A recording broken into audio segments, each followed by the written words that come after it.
Imagine a place where the sun disappears for weeks and when it returns, decides never to set. A scenario so extreme that it seems straight out of a science fiction movie, but it's very real. It was in the dreams of Hitler, who did everything he could to conquer its waters that never freeze. It was the scene of nuclear secrets that few people know about. And on top of all this, it is home to an ancient culture full of rituals and meat offerings where legends about guardian spirits come to life. Welcome to Murmansk, Russia's largest city beyond the Arctic Circle, which holds stories as fascinating as they are dark. Do you want to know what else is hidden behind these mountains of ice? Today on Bello Mundo, you'll explore a place where the ice never melts completely, the nights seem endless, and the secrets go far beyond what any map can show. Number 1. Location and geographical data. Murmansk, a name that sounds like something out of a science fiction book, is actually one of the most extreme and intriguing cities on the planet. Located in the far northwest of Russia, the city is practically sandwiched between Finland and Norway. And don't think that's all. It lies beyond the Arctic Circle, in such an elevated position on the globe that, in winter, the sun simply disappears for weeks. But why is Murmansk so special? For a start, it is the largest city in the world situated in this freezing belt, with a population that today ranges from 280 to 300,000. That sounds like a lot, but it used to be bigger. And the reason for this drop in population will become clear later on. Now, here's an impressive curiosity. Even so far north and with temperatures that freeze almost everything, the city's main port doesn't freeze in winter. And when I say almost everything, I'm not exaggerating. To give you an idea, the average temperature in winter is between -10 and 15 degrees Celsius, but the Arctic wind makes it feel even colder, reaching almost unimaginable levels. How is this possible? Thanks to the Atlantic Sea currents, which, by a quirk of nature, keep the coastline navigable all year round. This makes Murmansk a strategic point for trade, fishing, and even military activities. In a nutshell, it's cold most of the year, and when it warms up, that warmth is more symbolic than real. Those who like snow, frost, and white landscapes will love it, and those who hate extreme cold, well, you'll need a good coat, sturdy boots, and a lot of courage. Number 2. Fast-paced history. The story of Murmansk begins in the days of Russia's last Tsar, Nicholas II, and it's definitely worthy of a war movie. It all began back in 1916, in the midst of the chaos of the First World War. Russia, desperate for an Arctic port that wouldn't freeze in winter, created the city which, at the time, was named Romanov on Murman after the Romanov dynasty. But the joy didn't last long. Less than a year later came the Russian Revolution of 1917, and the name was changed to Murmansk as we know it today. During the Second World War, the city became a key player on the strategic board. With its ice-free port, it was one of the last points through which the Soviets received arms and supplies from the Allies. This made it a constant target for Hitler, who ordered more than 1,000 bombing raids. The destruction was devastating. Around 80% of the city fell to the ground.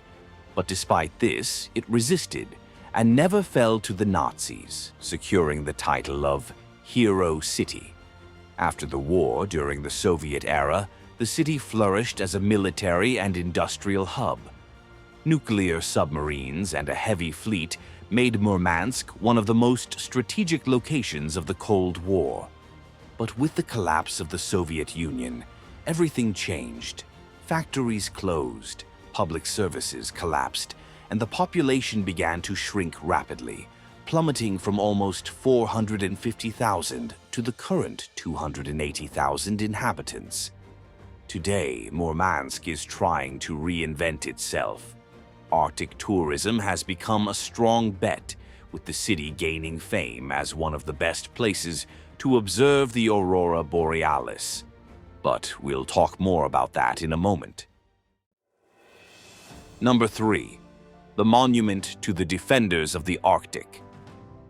And while we're on the subject of resistance, you can't ignore one of Murmansk's most striking icons, the Monument to the Defenders of the Soviet Arctic, or as the locals affectionately call it, Alyosha. This imposing concrete statue, an impressive 35 meters high, was erected on top of a hill that overlooks the city. The memorial is a tribute to the brave soldiers who fought to defend the region during the Second World War, facing incessant bombing and almost impossible weather conditions. And we're not talking about a simple monument. Alyosha is not only a symbol of memory, but also a visual landmark. You can see it from various points in the city, and the statue's imposing presence serves as a constant reminder of the sacrifice of those dark times. Now, if you like breathtaking views, the top of this hill is the perfect place. Once there, you have a privileged view of the port with its huge ships, the bridges that cross the city, and the mountains that seem to stretch into infinity. All this is framed by the unique Arctic climate. And now that you know the geography and history, let's find out what life is like here. Number 4. Routine and challenges. Living in Murmansk is not for everyone. Just for starters, as we said at the beginning of the video, much of the year is cold, or very cold. In winter, temperatures plummet to below -20 degrees Celsius, while freezing winds cut through any layer of clothing. The city itself carries a peculiar charm, with a Soviet air of concrete buildings and structures that seem frozen in time since the 80s. In some areas, the infrastructure is precarious, with bumpy sidewalks and accumulated garbage, reflections of decades of tight budgets. However, revitalization is slowly gaining momentum, and there are busy spaces such as shopping malls, universities, and even the northernmost McDonald's on the planet. Speaking of quirks, Murmansk's coastal climate creates an irony. Even though it's a major fishing port, fresh fish isn't exactly cheap.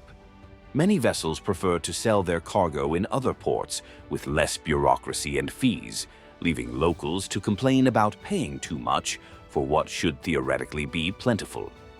The local economy revolves around fishing, the commercial port, and increasingly, tourism.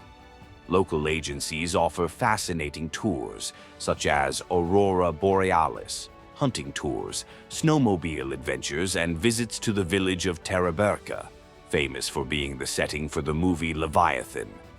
It's a place where the daily routine mixes extreme challenges and rare beauties found nowhere else in the world. Number 5. Aurora Borealis and the Midnight Sun. If there is one thing that has boosted tourism in Murmansk in recent years, it is undoubtedly the possibility of seeing the Aurora Borealis.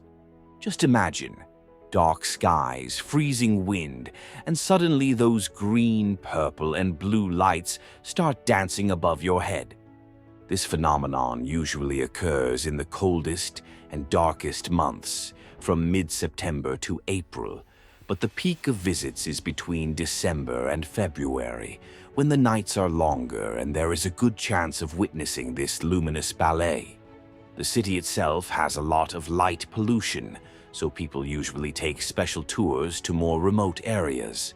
Local guides keep an eye on weather maps to try and guess where the sky will be clear, cloudless, and, of course, with good solar activity. Another show of nature takes place in summer, when the region experiences the midnight sun.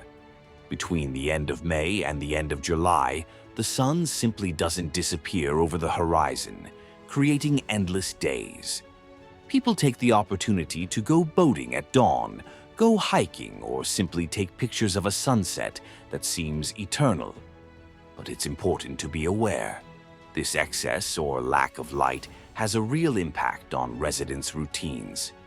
Many people experience sleep disturbances, tiredness, or even depression, especially during the polar night. As for the polar day, it's hard to switch off when, visually, the sky remains clear even at dawn. This is one of the great challenges of living in Murmansk.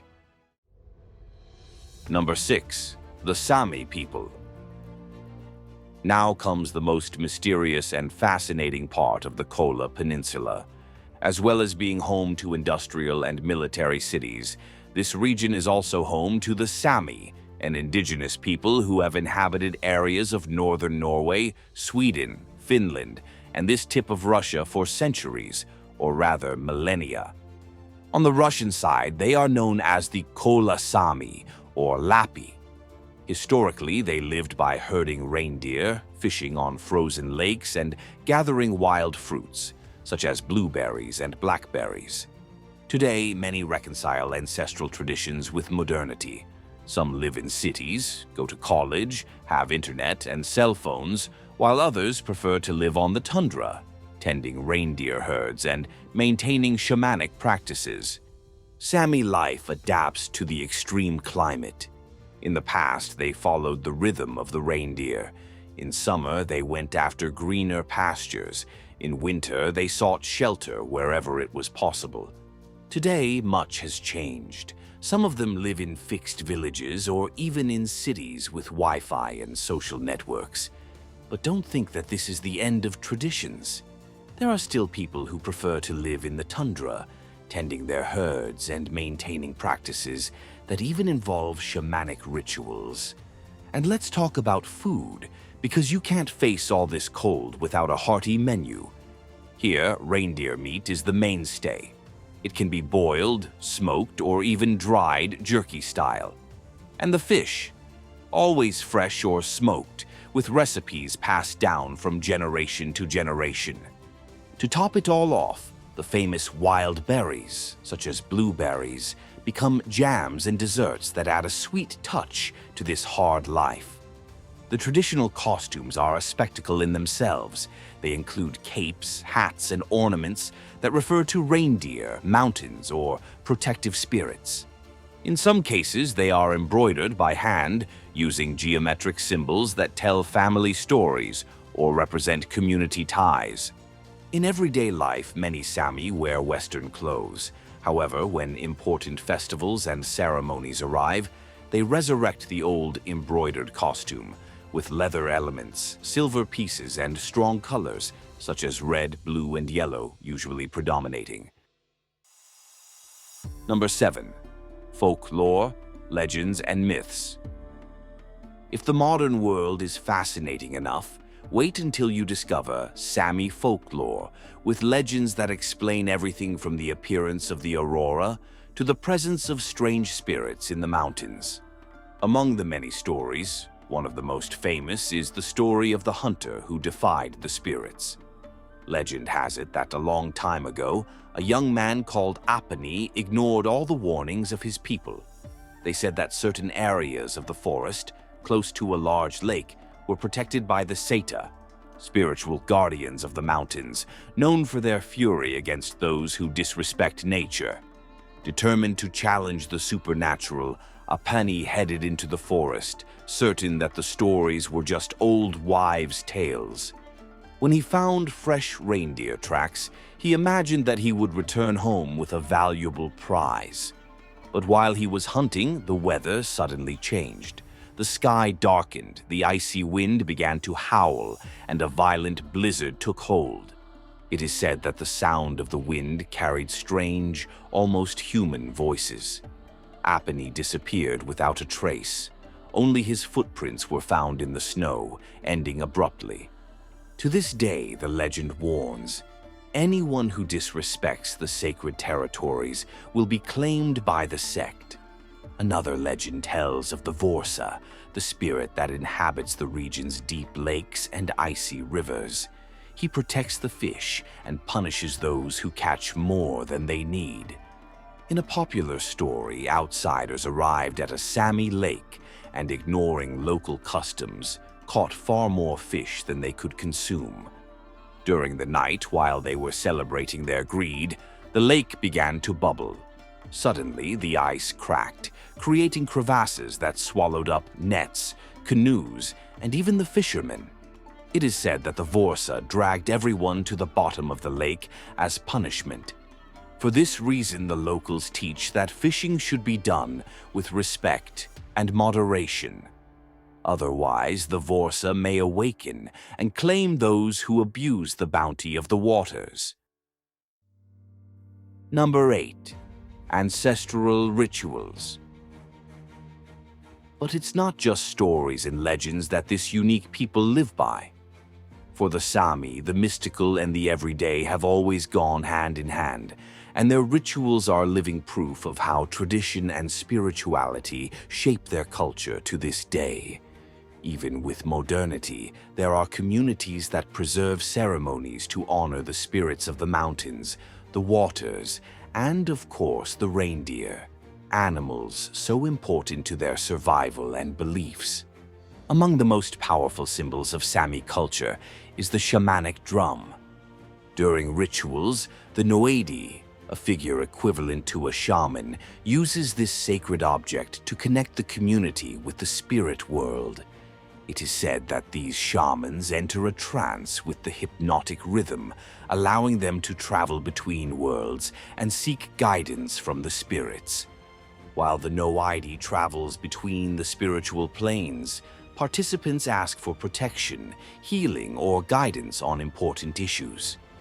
Another important ritual takes place at the Siedi, sacred sites marked by stacked stones. There, the Sami leave offerings, such as pieces of reindeer meat or colorful cloths, to thank the spirits they believe protect nature and people. These offerings symbolize the connection of gratitude with the elements that sustain their life in the frozen tundra. An even more extreme tradition is ice baptism, held on the winter solstice, the longest night of the year. In some communities, people break the surface of frozen lakes, sing joiks to invoke the spirits of the waters, and then dive quickly into the icy water, which they believe is an act of purification. According to the community, this plunge renews the soul, prepares the body to endure the rest of winter, and strengthens the spiritual bond with the elements. Number 9. The part nobody shows. All beautiful and poetic, right? Wrong. Murmansk, with all its Arctic charm and ancient traditions, also holds secrets that rarely appear on postcards or in tourist guides. Behind the white landscapes and the mystical aurora borealis, the city faces realities that are difficult to romanticize. The decay of the infrastructure is an eye-catching problem. Many neighborhoods display worn-out buildings, potholed streets, and accumulated garbage. It's not uncommon to hear stories of bags of waste thrown out of windows by residents frustrated by the inefficiency of public collection. And while the center tries to maintain a minimally cared-for appearance, the outlying areas seem abandoned in time. Industrial pollution is another ghost that haunts Murmansk. As a coal mining and transportation hub, the city often sees dark coal particles hanging in the air, especially near the port. Some rivers in the region show worrying levels of contamination, a reflection of decades of unbridled exploitation and lack of environmental control. And let's not forget the ghost towns that surround the city. After the collapse of the Soviet Union, many villages were abandoned by residents seeking better living conditions. Today, these areas look like post-apocalyptic movie sets: rotting wooden houses, deserted streets, and no sign of electricity or basic sanitation. The social challenges are also profound. Unemployment and alcoholism are present realities for a significant part of the population, aggravated by the lack of opportunities and the difficulty in modernizing the local economy. Despite recent efforts to boost tourism, this has yet to translate into significant improvements for all residents. And for the Sami people, who are so fascinating with their culture and traditions, the difficulties are just as great. Mining and other industrial projects continue to advance on the lands they use for reindeer herding, while legislation on indigenous rights remains confusing and ineffective. Many struggle to keep their traditions alive, facing external and internal pressures such as lack of support and poor access to essential services. Finally, there is a long-term environmental concern: nuclear waste. The Murmansk region was once the scene of military operations involving nuclear submarines. The dismantling of these vessels has left a trail of radioactive scrap that needs constant monitoring. Its proximity to the coast only increases the fear that an environmental accident could further affect this already fragile region. In other words, it's a beautiful place, it's magical, but it's not perfect. In fact, nothing and no place is. And that's it for today. Did you enjoy learning a little about Murmansk, the largest city in the Arctic Circle? Did you want to brave the extreme cold, the colorful skies, and even try Sami cuisine? If you enjoyed the content, don't forget to leave a like and subscribe to Bello Mundo for more adventures around the globe. And share it with someone who loves exotic destinations. Thank you very much for following us here. Until next time.